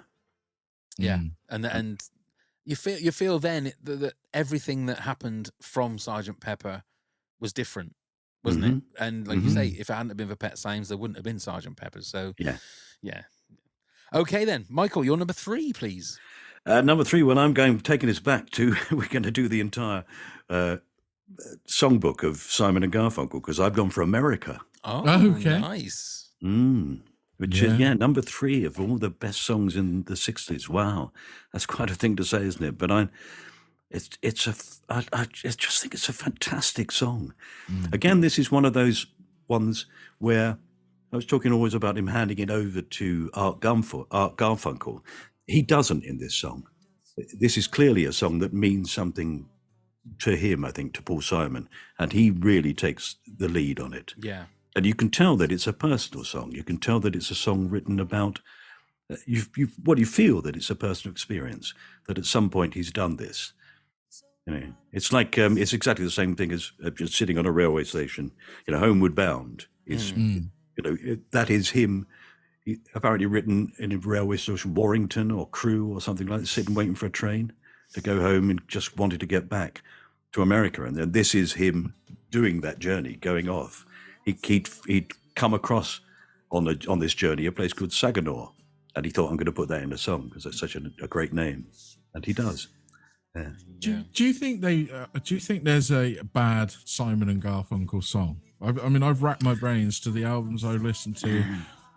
Do you know the one that the one with the panpipes on it gets on my nerves now? What's that one? That's not Me and Julio Down by the School. No, that's a I love Paul that Simon song. isn't Love it? that Yeah, one. that's Paul Simon's. It's I can't remember, but anybody who knows, you can listen back. It's got not panpipes. It's sort of the South American, whatever that is. I can't remember the name of it. But I mean, even I was going to say like Scarborough Fair is still a lovely song, even though it's like a nursery rhyme that they're singing, isn't it? It's yeah. I don't know. I don't think they've done a duff. What a songwriter he's just one of the most amazing songwriters. Absolutely. There's a beautiful song called Renee and it's about Magritte and his wife, and it's about them living in America after the war and surviving, and it's just an astonishing song. Let's see if I can find it. Renee and Georgia Magritte with their dog after the war. That's right. Yeah. Renee and Georgette Magritte with their dog after the war. Perfect. It's a beautiful. If you've not heard it, have a listen. It's a beautiful, beautiful song. Perfectly done. I mean, that's it. America, I can't really say much about it, but it makes you want to get on a Greyhound bus, and and the bloke in the gabardine suit is a spy. Of course he is. We know that. When you were sat on the train station waiting for your train after being the night with Chris Evans, were you singing America, or were you singing Dublin? Maybe I was singing Homeward Bound. That's what I was singing. Yeah. And quickly. Yes, please. Go on then, Neil. You're number 3. Satchmo. I love him. Got to grow to love him. So I'm going to put What a Wonderful World, Louis Armstrong. I discovered Louis Armstrong probably in my early 20s. It took me a long time to find out about him, and I've loved him ever since. It used to be when you could put more than one CD in your CD player in the car, his greatest hits was always a constant. My dad was a little bit of a fan, but I've got him into the albums and the other stuff. I mean, obviously appeared in movies. It's just that voice. We're talking voices, but yeah. This is almost magical, isn't it? When you listen to this, to me, with his voice, and it's What a Wonderful World. It sort of makes you a bit happier when you hear it, just subconsciously. You do. You sort of romanticize that the world isn't such a shit place when you hear it, but well, he's sort of right. If you look at those things, that is wonderful. They are wonderful things. The colors of the rainbow, trees, children. You sort of go, that's amazing. Exactly. And we're lucky to have them. And we take it for the thing that granted. people forget about Satchmo is that he does have a really good voice. I mean, it's unusual, but he can sing a hell of a range. Yeah. He doesn't just do that just gravelly stuff. He sings, the colours. It keeps the tune going. Yeah. And it developed this ability when you listen to his recordings with Ella Fitzgerald, where he sings like a trumpet. That's right. He sings trumpet parts. It's incredible. And he was a fantastic trumpet player as well. Amazing trumpet player. He really was. Yeah. I remember listening to this on the first time. I think it was like the last song on the Good Morning Vietnam soundtrack. Oh, is it? Is it? And that was where I sort of discovered it. But yeah, I mean, you can't fault the voice. I mean, he's one of those voices. As soon as he sings, you know who it is. Exactly. Nobody can mimic that voice. And yet, once he'd done it, when everybody impersonated him, they all went, "Oh, yeah." Didn't they? But in fact, that's the first time he does it. Yeah. He doesn't. It's not. It just puts it on at the end of that song. And I would definitely say if you have only really touched on Satchmo, go in deep, because it's beautiful. You're going to be well rewarded, because I certainly was. Really, and what he does with other singers. So, for example, Bing Crosby, who was an enormously successful singer for many decades, one of America's great singers. Yeah, did a lot of recordings where he just sang well, but you can tell that when he really, really is enjoying himself singing, is something like The Birth of Jazz from High Society, isn't it? I think, that it just goes, you take a bone, and it's just he lets himself go jazzy, which he sort of had held back before that. But being with Satchmo, you can see that he's genuinely making him laugh. Yeah. And that's a film, it's not a live performance. It's the fact that even within the making of a film, he was able to he varied it enough each time to make him laugh at it. And that's the other thing, wasn't it? Satchmo always looked like he was having a good time. Yeah. Whenever you see him on the movies, on the live performances that you can find, he's having a great time, that boy. Yeah. Great one. Okay, my number 3, we're going to go back to Motown, and I'm going to go for Baby Love by the Supremes. Diana Ross and the Supremes. Again, Stop in the Name of Love I could have had, You Can't Hurry Love, any of those kind of ones, but this has just got a killer melody, and the voices. This is what Motown is to me. This song is what Motown is. And I was just listening to it then. It's a head bobber, isn't it? It really you is. hear it and you're away. You just can't beat it. I mean, I'm a big Diana Ross fan anyway, even when she was like solo stuff, but yeah, you just can't beat him. And it's did an you extraordinary enjoy voice, isn't it? It's not. I mean, there's so many of those singers from that time who had voices that were really powerful or gravelly or had an enormous range. You don't notice her range, no, because she does it with such ease. Yeah. If you try to sing any of those songs, or almost any of the songs she ever recorded, they're really hard. Yeah. She's got. But she sounds makes it like sound a very easy. fragile voice, but it's not fragile. But do you know what I mean? It's like it's. I don't really know how to explain it, but it's just an amazing voice. Did you enjoy a Glastonbury set? Not so much. I My mean, mum and dad went obviously and saw her live, and they said that live she sounded okay. Yeah, a friend of mine saw her at Cardiff Castle, and he said some of the songs sounded a bit. The ones that really came out, they were worried that the rumours were true, that she was singing to a backing track. Right. But again, I was having this conversation with someone at work today in regards to Paul McCartney and the fact that I think I've asked this question before. Paul McCartney's 82 now, 83, and his voice is not there now. But if you're going to go and spend money to see Paul McCartney, are you seeing him as he is, or are you going to see him because he's Paul McCartney? You know, it's the same as a lot of these ones. So with Diana Ross, you're going to see a living legend. That's yes. Right. Does it if you matter want that to she see made, people sing those songs as well as they did originally, then the best thing to do is go and see a tribute band. Exactly. Because they will sing them better than the people who can sing them. The only example of people who can still sing their songs and probably sing them better is someone like Tom Jones, who I'm annoyed that I haven't got in my list. Right. I mean, I so admire Tom Jones and so love his voice. And I wanted to put Green, Green Grass of Home in it, just because I think it's a fabulous song. Yeah. And I also, I was in Benidorm, no, actually in the town of Benidorm. I was also in the program Benidorm, but we were out one night. It was great. We found this karaoke bar that was virtually empty, so everybody rang everybody else up, and all the cast of Benidorm went there, and so we could sing karaoke without being disturbed. Right. Not in my case, but there were people like Johnny Vegas and other, very much more famous people than me. And so we took our turns. And then just as I was about to sing, this great horde of people all dressed as Heidi High coats, yellow coats, all came in, and they'd all come from South Wales, and they all came in. They were very drunk and very loud. And they went, and everybody went, we should leave. And I said, no, we'll get them on our side. So I said to the bloke, can you do Green, Green Grass of Home? And I sang it, and they all came and sat sort of around my feet and joined in. It was fantastic. And then we had a great night with these lovely, lovely people. It was very good fun. So fantastic. I have a very fond memory of that song. But I think Tom Jones is, in another time they would have taken him and turned him into an opera singer or something. He can do anything. Amazing. Yeah. Incredible. Okay, then, Michael, you're number 2. At number 2 is Sam Cooke. A Change Is Gonna Come, which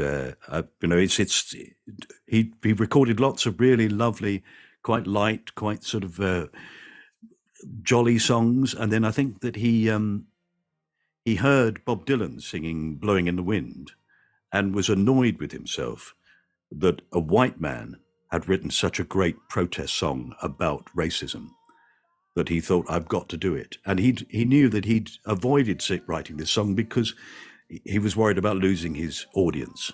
He knew that most of the people who bought the records were in fact white. And he recorded this song, and it's incredibly powerful. I mean, the lyrics are simple, but it's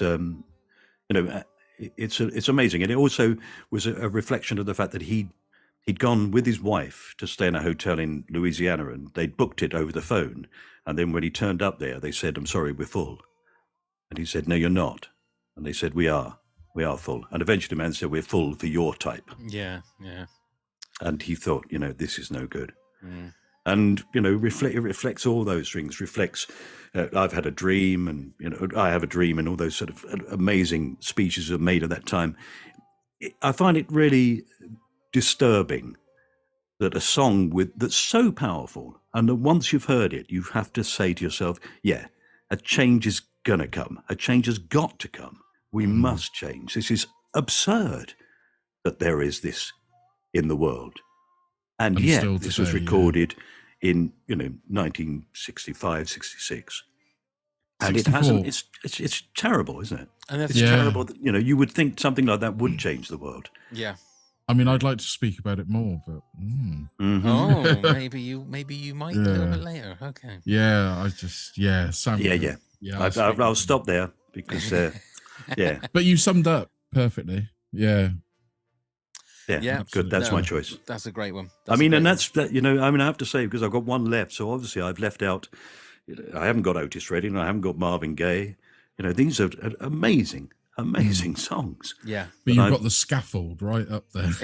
Scaffold's there, thank God. You betcha. Yeah, that's the number one. Okay, then Neil, you're number 2. Glenn Campbell's Wichita Lines from I say one of the most 10. perfect songs ever written. What a voice. What a voice as well. What a voice, and what a story in the song. I mean, if you don't know this song, why not? Is the first question. Everybody should be introduced to this song. I think it's one of the most perfect songs ever written. Genuinely. Yeah. It would be their all-time greatest. I don't know what else to say about it. It's just perfection. It's just perfection. Those lonely songs about Americans going around doing traveling distance, they're amazing. Sort of King of the Road and things like that. Great songs. But this is, you're right, this is the best. This is, Glenn Campbell had the most beautiful, pure voice. And this is so soulful as well, though, isn't it? Because he didn't come from that area. It's a great song. It's definitely on a list of things that I wrote down and thought, shall I? Shan't I? I didn't, but you're right. And even Tom Hiddleston, how he did this, how he played Glenn Campbell in the movie, didn't he? It's phenomenal. And he gives it a go and sings it well, but not to this standard. No. I think it's a beautiful song. Yeah, it was very close. It was in my top sort of 15, and it just didn't make. We've all written it down, isn't it? Because I've got it list here. It's crazy. Yes. Great one though, Neil. Well done. Okay, my number 2 was "Gimme Shelter" by the Rolling Stones. So before we actually reveal our number ones, Michael, do you want to do a rundown from 10 to 2? Neil will do the same, then I'll do the same. Okay, so number 10 was Sunny Afternoon by the Kinks. Number 9 was Unchained Melody by Righteous Brothers. At number 8 was God Only Knows by the Beach Boys. Number 7, Whiter Shade of Pale by Procol Harum. Number 6, Space Oddity by David Bowie. Number 5, I'd Rather Go Blind by Etta James. Number 4 was Aretha Franklin singing Natural Woman. Number 3, America by Simon & Garfunkel. And number 2 was Sam Cooke, A Change Is Gonna Come. Wonderful. Neil? So at number 10, I had Summer in the City, The Loving Spoonful. At number 9, Crazy, Patsy Cline. Number 8, Brown Eyed Girl, Van Morrison. Number 7, Creedence Clearwater Revival with Bad Moon Rising. Number 6, Sound of Silence, Simon and Garfunkel. Number 5, Give Me Shelter, Rolling Stones. Number 4, Hey Jude, The Beatles. Number 3, What a Wonderful World, Louis Armstrong. And number 2, Wichita Linesman, Glenn Campbell. Okay, thank you. Mine is number 10, San Francisco, Be Sure to Wear Flowers in Your Hair, Scott McKenzie. 9, California Dreamin', The Mamas and the Papas. 8, The Tracks of My Tears, Smokey Robinson and the Miracles. 7, I Want You Back, The Jackson 5. 6, The Boxer, Simon and Garfunkel. 5, Waterloo Sunset, The Kinks. 4, Wouldn't It Be Nice by the Beach Boys. 3, Baby Love by Diana Ross and the Supremes. And 2, Gimme Shelter, The Rolling Stones. So, Michael, what is your number 1 song of the 60s? What a night we'd have if we just sat and listened to all these. Well, the playlist for our may well Patreoners do is going that. to be I've got 2 fantastic. cans of beer left. I'm going to stay online. We're going to play them all. Yeah. But, so I have gone for, I've gone for the Beatles, obviously. I have chosen She Loves You. Oh, lovely. I know. I have a particular reason. I love it. I love it because, again, it's one of those Beatles songs. It goes, she loves you. Yeah, they go straight into the chorus, which is incredibly brave. Nobody was doing that. In you come, this is the song, this is what it's about. It's also the first time they did that thing where they switched. They weren't writing about, I love you love me, give me, kiss me. They weren't writing that. They were saying, you, my mate here, don't worry, mate, she still loves you. They were the go-between. That's an extraordinary thing. And I think that it's, of those early ones particularly, it's the one that gets me more than any of the other ones. It gets me up and gets me dancing. It also has that fantastic rallentando at the end. You know you should. That bit. Yeah. Now, in the film A Hard Day's Night, my cousin Lynn was a member of the London Beatles fan club. And when they made that film, they filmed it in a theatre in London. And they invited the London's Beatles fan club to come for the concert. So she saw that concert. Not only that, they filmed the crowd and they filmed people screaming and shouting. And at that point, it goes, you know you should. And it cuts to her face, enormous face. She puts the hands to the side of her face and goes, Oh, wow. That's your be back, yeah. And that's my cousin Lynn. Oh, wow. That is And I incredible. remember going as a sort of 6-year-old to 5-year-old. I think we were taken to the cinema to see this film, which is a great film. It's It is really a great funny, film. really funny. And just we all yelled and screamed when her face came up at the end. It was amazing. And you see that in the cinema, that's a 30-foot screen. It was fabulous. Oh, that is awesome. She's in her, she's 70-odd now, but she was a beautiful girl. What a and it's claim to understandable. fame that is, though. Immortalised. It cuts Immortalised. to her face. Yeah. That is incredible. And Isn't it? I mean, I haven't seen the film in age, but I can remember the girl doing that. So I can't. We'll yeah, find that's that for her. the video That's my playlist. cousin Lynn. Wow. I can't listen to that song without the anticipation of knowing that that bit's coming. And when I hear that bit at the end, the slow down before the end, Yeah. before she's, be glad. I'm thrown right back. That is It's amazing. amazing. That is a fantastic story. Oh, Michael, you've not disappointed with your stories tonight, I'll tell you. That is fantastic.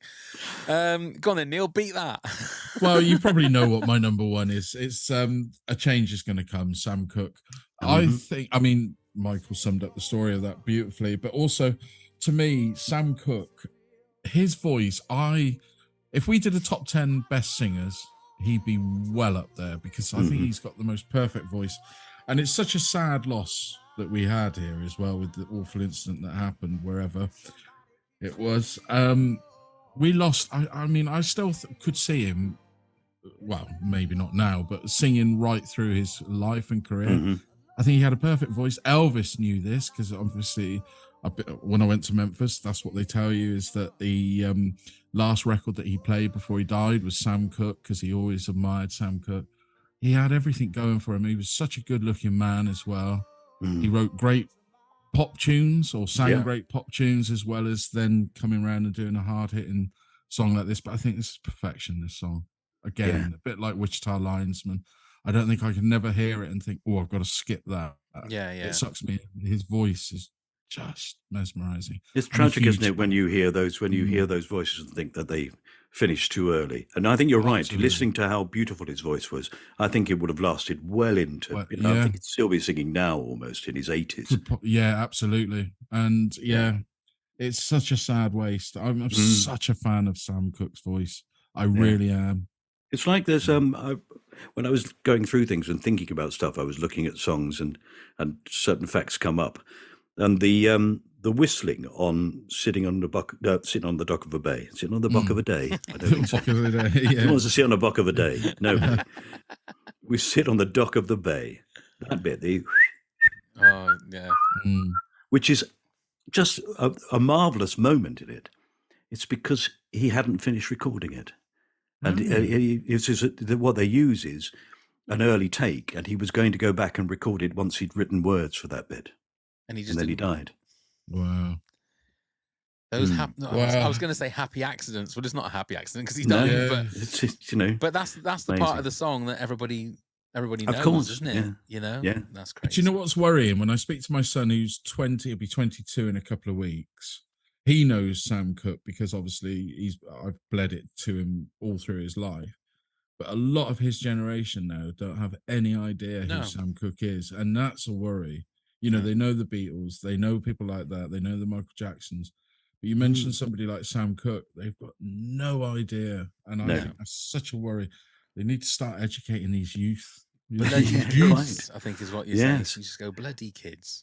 Or if you're a record executive, take note and just get somebody nowadays to do them all again. Yeah. Because they'll go, what a great song, what a brilliant singer. And you'll go, no, it's a re-record. And like you said, a change is going to come. It's so apt for today. It's apt for every day, Neil. That's the trouble. Is you can it look needs back to be still sung. That's why. Yeah, it really does. It really does. The fact that we've gone through Black Lives Matter and all that again, and you say, still we're arguing this point? Yeah. Ridiculous. Crazy. Well, I mean, it's almost like someone would do a remake of it. A change is never going to come. If you want to be a cynic about sadly, it, yeah, it must feel that way. It must feel that way. Indeed. Yeah. I had, I've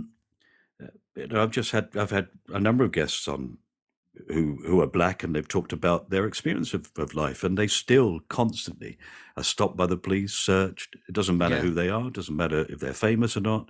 They happen to be driving around at 10 o'clock at night in a reasonably nice car. They know they're going to be pulled over. It's so sad. It's terrible. Yeah. So sad. And the thing is, if Sam Cooke came back today, he would probably weep for the fact that he wrote a song about that back in the 60s and nothing has really changed. No. It's ridiculous. But there you go. Okay, my number one, I had to have a Beatles song. So it's pick your choice of what you want. And I've gone for what is my favourite Beatles song, and it is While My Guitar Gently Weeps. Lovely.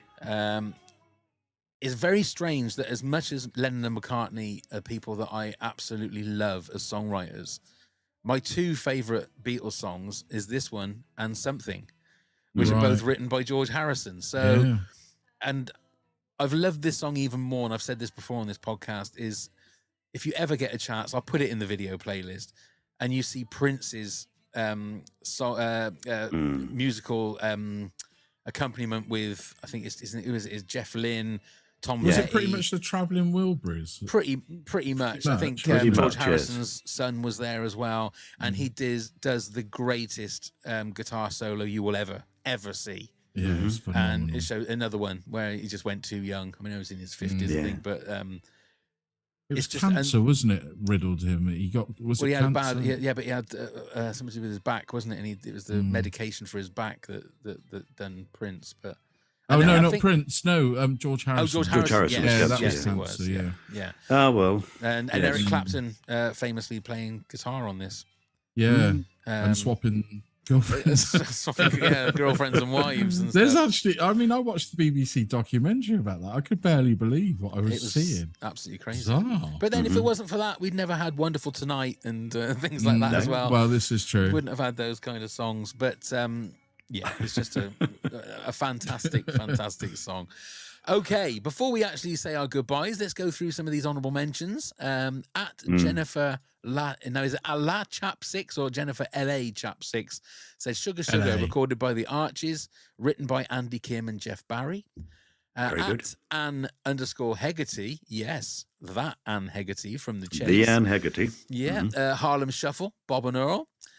Lisa Buchanan, I was barely alive, she said, but I think my mum played these songs as my lullabies. White a Shade of Pale by Procol Harum, Crying by Roy Orbison, Sunshine of Crying, of course, your friend Phil Pope doing a fantastic version of that on Only Fools and Horses. And still does to this day. Every now and again does he have the we do Only Fools and Horses get-togethers, and he puts a silly wig on and a big red shirt, and can still sing it. Tries a leg as well or not? Yeah, no, he doesn't. He doesn't need that anymore. But he's still got it. Oh, fair play. Brilliant. Sunshine of Your Love by Cream, Fortunate Son by Creedence Clearwater Revival, 8 Miles High by the Byrds, She's Not There by the Zombies, and God Only Knows by the Beach Boys. How can you not love the 60s? So transitional and almost decadent, a gateway to so many genres we have today. Absolutely. Brilliantly put. Yeah. Can I do an honourable shout out? I would love to have put in, simply because I fell in love with her in Goodbye Mr. Chips, a film with Peter O'Toole. I'd love to have put in Downtown by Petula Clark. Indeed. At Kevin SM 680277070 said, my very tough choice. Catchy. So many wonderful songs in most decades, but for sentimentality, Just Loving You by Anita Harris, one of my mum's favourites, just a beautiful record. Vicky Paulson Do you know what? Do you want a story? Go on. Yes, Before we go. Go on.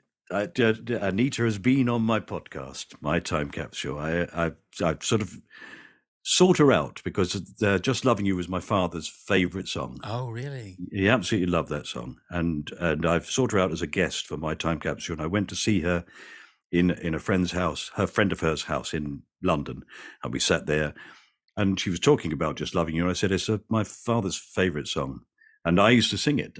He used to get me to sing it. We used to sing at old people's homes and blind clubs and sort of for old people, really. And he would stand up and it was one of the songs that I sang. And she went, oh, sing it with me. And we sang it together. Really? And I have a recording of me and her singing it together. Oh, my God. It was one of the highlights of my life, I have to tell you. Imagine. She's still got a fantastic voice. I was going to say, she's still with us, isn't she, Anita Harris? Yeah, she is. I'm a massive Carry On fan. So I think it's only Anita Harris and probably Jim Dale are the only ones that are really left now. Yeah. Wow. You keep hitting these stories out of the park, Michael. I have had the most fantastic that goddamn time. book, will you? For goodness' I have had a sake. good time, I'll tell you that much. You have. Fantastic time. Let's just run through the last ones of these. Vicky Paulson says, OMG, just one. How about The Twist by Chubby Checker? At Old Bloke Tipton said, You Were on My Mind. Christian St. Peters. I don't know. I don't know that one, eh? I don't know that one. We'll have to maybe have a quick look at that one. Nikki Dennis, there are far too many to pick just a favourite. Here's one. I wonder if it made anyone's list. God Only Knows by the Beach Boys. And Rick Tyndall said, just naming a few, Sitting on the Dock of the Bay, Fortunate Son by Creedence Clearwater Revival, Good Vibrations, the Beach Boys, Heard It Through the Grapevine, Respect, Aretha Franklin, Stand By Me, Benny King, Georgia on My Mind, Ray Charles. He said, purposely left off the Beatles and Rolling Stones because that could have filled up more than 10 spots easy. Yeah. A lot of Motown in there. Thank you very much, everybody, for the honourable mentions there. Michael, you've mentioned it a couple of times. Your absolutely excellent podcast, My Time Capsule. How many episodes are you in now? We're well up there. We've done. We're just about 340. Wow! And that does include sort of Christmas specials and things and stuff. So yeah, quite a lot. Yeah. I do it all the time. I do like doing it. That's the point. And then, as you can probably see from this, I have no problem sitting on Zoom talking. No, but it's been fascinating. That's the thing. It's always fascinating talking to you, Michael. It has. The thing is, I haven't had chats. Now I was looking at the podcast today. Was there one episode where your son interviewed you? It was Richard Herring interviewed me, interesting enough. But I have, because my son produces it, and people kept saying, you'd say to people, who would you like us to get as a guest? And people kept saying, talk to your son, interview your son. So I did. And it's very interesting. It's a simple idea that you basically say to people, pick 5 things from your life that you wish you had in a time capsule. And I did it with my son, and I discovered things about him that I didn't know. Oh, right. And we worked together all the time. We lived together for a long time. We lived close to each other. We see him all the time.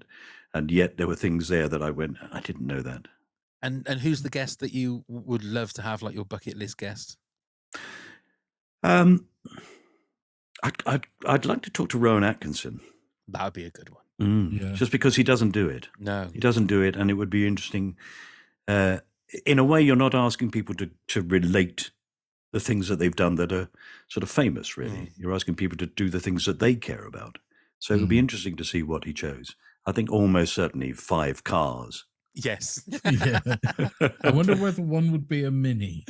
I think they'd nearly all be Aston Martins. I would imagine so. I wonder. Because one of the things as well, anybody listening or anybody watching, Michael is very famously the guy that has a fight with Mr. Bean over a buffet. Yes. Whether it's the sausages or the oysters. That's one of the funniest Mr. Bean bits that I think I can remember ever. Not for him, of course, because as you know, with any filming, you do it over and over and over again. So in between all those takes, Rowan was spitting it all out into a bin by the side of him, having to eat he was chicken leg after chicken leg. Yeah, double fisting those sausages and stuff, wasn't it? I mean, that's probably not the right way of doing it. I'm sure that's how you describe it. No. But we will put the link to Michael's podcast in the show notes, and please go and check it out because it is just a fantastic podcast. It is so good. Before we actually say our goodbyes, Neil, do you want to tell everybody how they can get in touch and all that gubbins? Of course I will. So come on, email us at top10pods@hotmail.com. You can ask us any questions and give us ideas for top 10s. You can find us on all the social medias at Top 10 Pods. Give us a click, give us a like, give us a follow, whatever it is you do on those. Come and help support the podcast at patreon.com/top10pods. All sorts of rewards. Come and choose those. And thank you very much to everyone that has done that. Check out all the links via the link tree. You find the link in the show notes. And please do come leave a review rating wherever you get your podcast from. Wonderful. And obviously for our Patreon subscribers, there will be a video playlist, including Michael playing bass with Davy Jones on the Little and Large show. But even if you are not a fan of the 60s music or you don't know 60s music, put the video playlist on and just let it play and just enjoy all of the great music. And maybe it might spark you to go and listen to others as well. Because deep dive. We've dive. given you some great opportunities to listen to some fantastic music. Indeed. Michael, it's been nearly 2 hours, but that is the fastest 2 hours I think I've ever spent on a podcast. I want to thank you, genuinely thank you for what has been as just a mesmerizing and wonderful night. So thank you so much. It's been lovely to being a talk guest. to you. I've really enjoyed it. I enjoyed thinking about it as well, actually. So thank you. Well, come in the new year. Come and join us again for another one, and we'll I'm try happy and to, work out something yes. a little bit easier. Something slightly narrower. Yeah, Yeah, maybe. maybe. Maybe we'll yeah. just pick a band and we'll go maybe for the top 10 Beatles Maybe. songs. Oh, that'd Or be we could just go 60s movies and that sort of thing. if you something like. like Yeah, that. anywhere. Or maybe bring it a bit up to date for Michael. We don't want to have him stuck Well, in yeah, the well, 60s, whatever. All right, we'll go Whatever. 1930s. That's my era. That's it, I that's would it. be well involved in that. How I love you, my dear old Swanee.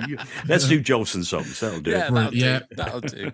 Oh, dear. So again, Michael, thank you so much. Neil, thank you very much. Thank you very much, Pav. Thank you very much, Michael. Been so much fun. It really Lovely has to been see It you. great. really has. Great. And thank you very much, everybody, for watching and listening. And let's go start the countdown. 10, 9,